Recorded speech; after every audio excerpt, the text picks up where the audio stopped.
If you look at our fellow inhabitants on Earth, they seem to know where they're going. But how do they know? Biomagnetism may be the answer. The mystery of how animals can navigate is a big problem in sensory biology. How does an animal know to do that? And various groups of biologists have studied this, and it turns out you discover that animals are extremely clever. Pigeons, for example, can hear sounds both higher and lower frequencies than humans do. They can hear bridge vibrations in New York, in Houma. They can see polarized light patterns in the sky. They have a sun compass.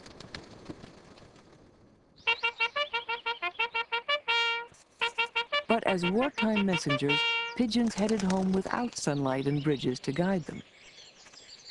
There had to be another technique the birds were using to find their way. The answer came on a cloudy day in 1974 when Cornell University researchers attached magnets to pigeons' heads. Birds that normally flew directly home became hopelessly disoriented. Findings that pigeons can use magnetism to navigate prompted new studies in animal migration. One of the most intriguing aspects of all of this work is simply that you have a large number of very simple animals that evidently have evolved the ability to perceive something that we ourselves cannot see. It is late autumn, and off the coast of Florida, spiny lobsters are on the move. Their only chance at survival is to reach the warmer, calmer depths before winter. They're able to hold their courses despite the fact that they often migrate at night. They often migrate when a tremendous amount of sediment is suspended in the water so that visibility is rather poor. And they're able to migrate under conditions in which waves and water currents are impinging upon them from different directions.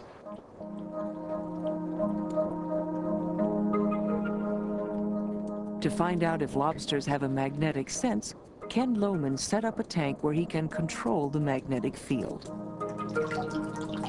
Once in the tank, the lobster on a leash orients itself based on the existing field in the tank. All going, so we just have to wait for the lobster now.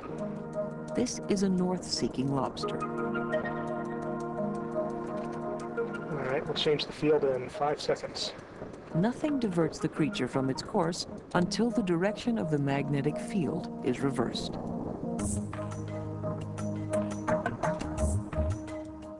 Our results from the laboratory experiments demonstrate that lobsters have the ability to orient by sensing the Earth's magnetic field. This suggests that they may be able to guide their migration by detecting the Earth's magnetic field. Out of Ken Lohman's clutches, the lobsters do what they ought to do, a migratory dance along magnetic lines of force.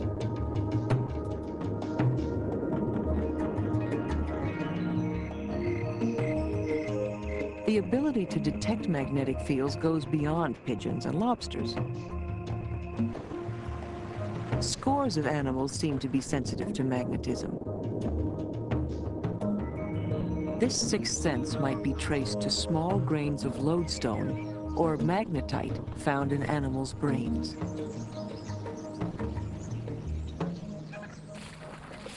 The question is, how small can you go and still find biomagnetism? Richard Frankel collects bacteria from saltwater marshes on the California coast to study their magnetic properties.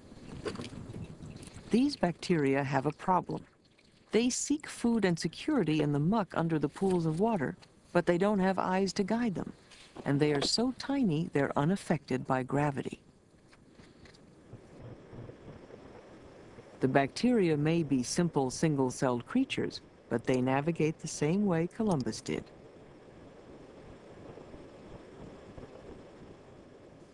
Looking at the monitor here, we can see bacteria swimming out of the sediment particles and accumulating at the edge of the drop, which is closest to the yellow end of this bar magnet.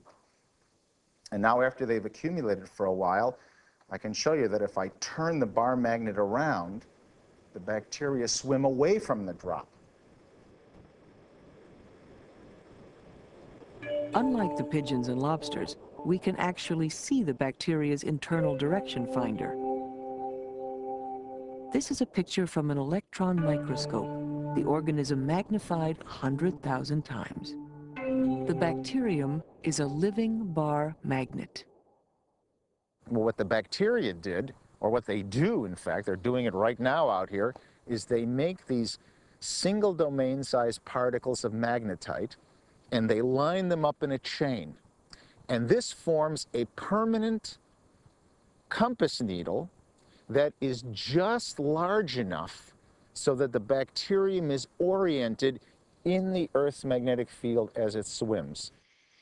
But are the bacteria actually heading north? Not really. They're swimming down to where the food is. It works just like the floating needle experiment. If this is the north-seeking end of my internal compass needle, if my flagellum is back here, if I just start swimming straight ahead, then the Earth's field will align me in a particular direction and I'll swim down to the sediments. When you look at these bacteria, you see this chain of particles looking very much like a backbone running through the cell. And in fact, there's an interesting correspondence between the fact that bacteria can mineralize, can produce an internal mineral. I mean, that's what we do. That's what bones and teeth are.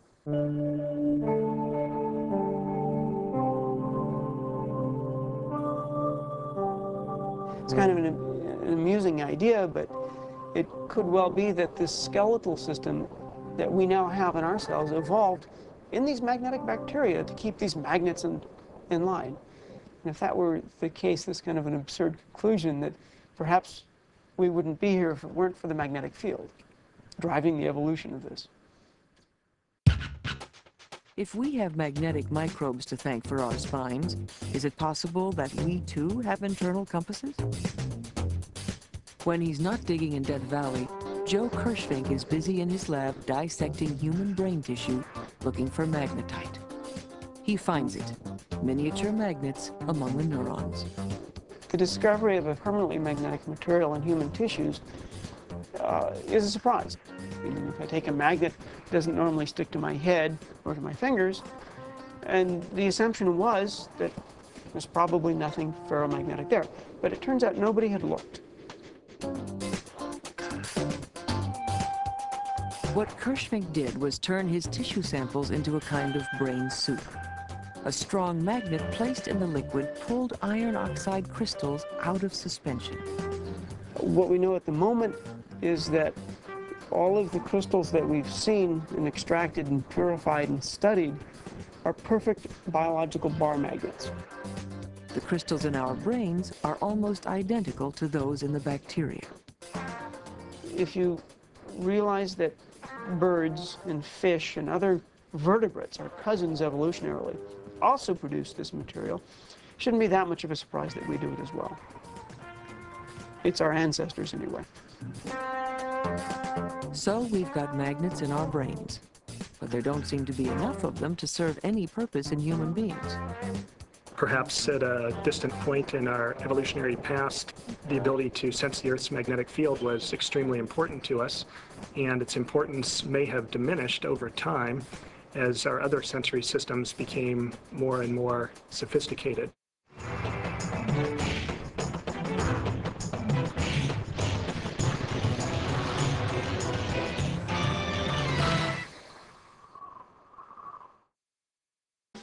Now that you've seen Understanding Magnetism Part 1, talk about this. What did geologists learn about the Earth's magnetic field when studying layers of rock in Death Valley? Describe how magma samples from volcanoes revealed similar findings. Discuss how magnetism relates to plate tectonics. Now try this. Make a list of items, such as nails, silver, high iron cereal, and a crushed multivitamin. Predict which items are magnetic. Test the items using a strong magnet and discuss the results. Log on to discoveryschool.com/teachers for curriculum materials and resources to support understanding magnetism. To learn more, Assignment Discovery suggests Magnet Science by Glenn Vecchione.